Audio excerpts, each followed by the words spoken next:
Okay, so here we go with sleep. So did you know that there's actually every year a massive impromptu scientific experiment that goes on throughout the nations of the world. 1.6 billion participants, happens twice a year, and it tells us a lot about sleep. And this experiment we've just done, actually, you can see it's dark outside. It's called daylight saving changes. So wouldn't you know it, that in the spring we get 1 hour less as the clocks spring forward, 1 hour less sleep, and there is a noticeable rise in heart attacks the next day.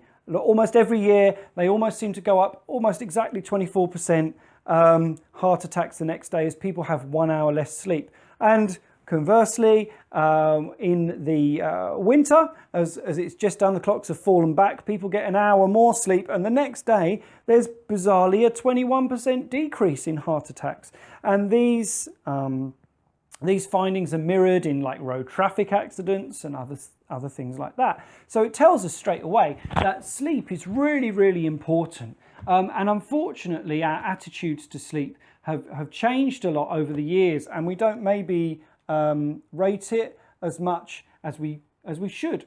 The other thing that we found out about sleep, and a lot of what I'm talking about has come from a lot of new research by people like Dr. Matthew Walker and people like that. We found that it affects your immune system. We're all talking about our immune system at the moment because it's COVID, it's lockdown.